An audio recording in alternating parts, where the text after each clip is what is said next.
તો મહેસાણાથી પધારેલા મંજી દાદા અમારા ખેડૂત મિત્રોને જણાવશો કે બટેટાની ખેતી ભાઈ બટાકાની ખેતી કરવા માટે તમારે બટેટા લેવા પડે. બિયારણ તો જોઈએ ને. જાણે જાણે કચુંબર કરીને ખેતરે જવાનું, વેતેંકુનો ખોડો ગાળવાનો, ખોબો એક તમારે કચુંબર હાલવાની, એક ખોબો ઘેટા બકરા લીંડી હાલવાની. શું હાલવાની? લીંડી. લીંડી આલ્યા પછી ભોંકી દેવાનું, 2-4 કરશે પોણી હાલવાનું. પોણી આલ્યા પછી 5 દિવસ વાટ જોવી પડે. લાલા કેટલા દિવસ? 5 દિવસ.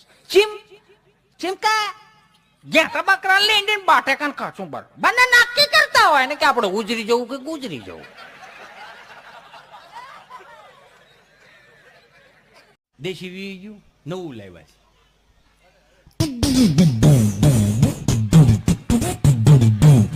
હવે એમાં કઈ મજા આવે? 1 કલાક રાઉન્ડ લઈ પણ દેશીમાં જે ભાભલા ઠેહ મારતા હોય, ખટારાના ટાયરમાં પાણો કેમ છટકે એવી તો ઠેહ હુકામિયા ધોકડની તાકાત હતી. બધું નવું નવું.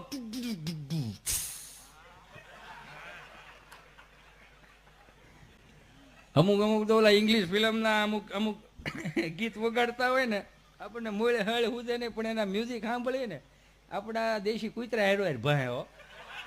હા ખરેખર મેં એવા હા પડેલા એટલે હું કહું. ખોટું લાગે તો શું લાગે? આમાં આ દુનિયામાં ખોટું લગાડવા જેવું છે જ હું. આ બધું શબ્દોના જંગલ છે. હું આને આવો તેવો કહી દઉં એટલે એને ખોટું લાગે, પણ એની માનસિકતા જો એવી હોય ને કે આ મારા ભગવાનનો જ બનાવેલો છે, અમે બધા એક જ છે, બધા આપણે ગાંડીગીર ફરવા જવું છે. ક્યાં જવું છે? ગાંડીગીર ફરવા. મેં કીધું હારું હાલો ગાંડીગીર ફરવા લઈ ગયો. ફરજામાં હોંડું બારું કાઢ્યું, લીટર ઘાસ લઈને નાખ્યું, ગાંડીગીર માં જતા હતા. સ્ટોપ! હવે શું છે? હું પણ હવે તમારી ઇન્ડિયા ગુજરાત સ્ટેટ ની બફાળો કેટલી ડિસિપ્લિન વાળી છે. મેં કહ્યું કે કેવા લાઈનમાં પોદળા કરેલા છે, એટલે કે તમારે એની ભેહું કેવી સમજણી એમ કે એક પછી પોદળો કરતી ગયું છે એમ. મેં કીધું ભલા મણા પોદળો નથી કર્યો. 5 વાગ્યામાં ઉઠીને મારી માવડીઓ છાણા થાય પાસ. મને કહો માય કે છાણા? મેં કીધું હા. મને કે છાણા શું ખાવામાં આવે? મેં છાણા આ રવિવારે તમે થાય પાવે ને આવતા રવિવાર હુકાઈ જાય ને સોમવારે પછી શીમણી સુલામાં જાય, અને એમાં અમારી માં મેં કીધું રોટલા કરે. મને કે છીમણી છોલાવો? મેં કીધું હા. એની વ્યાખ્યા શું? મેં છીમણી સુલાની વ્યાખ્યા એ કે હળગાવો અહીંયા, ધોવાડો અહીંયા નીકળે. અને જેવું માવડિયું ને હળગાવતા આવડે એવું પુરુષો ન આવડે. પુરુષો હળગાવે તો એટલામાં ને એટલામાં ધૂંધવાય, પણ માવડિયું હળગાવે ને 5 ઘેરે ધૂંધવાય. સમજાય? અને વંદન. પ્રશ્ન ત્રીજો બોલો. બાટલો અને બાટલીમાં શું ફેર? કેમ? ઈ પ્રશ્ન લોટકો પ્રશ્ન. કેમ? કે બાટલો છે ને સાહેબ સડાવવો પડે, બાટલી એની મેળે મેળે સડાય.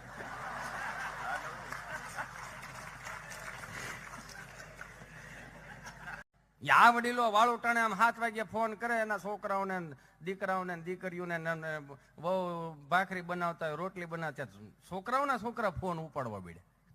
હાલો દાદા, જય શ્રી કૃષ્ણ. જય શ્રી કૃષ્ણ. ખાઈ લીધું? ના ના, મમ્મી ભાખરી બનાવે છે. બીજું શું છે? આરે શાક. તો શાક કઈક બનાવો ને, કઢું બઢું બનાવો, મજા આવે. મને ન ભાવે. તારો પપ્પો આવી ગયો? ના ના, ઈ હજી નથી આવ્યા. ઈ અહીંયા કોઈ દી ટાઈમે ન થયો. મારી બા શું કરે છે? તારી બા બેઠી. જય શ્રી કૃષ્ણ કરી. આને આવડી ગયું, મારો કહેવાનો ભાવ એને આવડી ગયું. ટોકડીયા સાહેબ, આ આવડી ગયું કહેવાય. આજ તક તમારું આ જ નીકળું. બાકી અમારા ગામડામાં આવો 2 ડોસ્યું હોય, આખા ગામની ખબર હોય. મને કે ઓ માય ગોડ, એ છાણામાં પછી શું થાય? મેં ભડકો તાપ. મને કહો માય ગોડ તાપ? મેં કીધું હા. એ તાપમાં મેં કીધું અમારી માં તને કહું એ ઠાકી પાકી ગમે એવી હોય એને 1000 કામ હોય છતાં એ ટાણે રોટલા ઘડી નાખતી, તાવડીની ધારો ધારના જયારે એ રોટલા ઘડતી અને અમે રમીને આવતા, એ રમીને આવે ને એની રોટલાની સુગંધ આમ આવે તો અંદરથી જેવી આમ અગ્નિ ઉત્પન્ન થતી કે મારી માના હાથના 2 રોટલા મવડીને ખાઈ જવા સાજ. એ એક ભાવ હતો. અને એ રોટલા પાછા ટાયર જેવા થઈ ગયા, આમ દડીને ફૂલા જેવા, આમ દડા જેવા, અને પોપડી ઉખેડો પસાકરા માખણ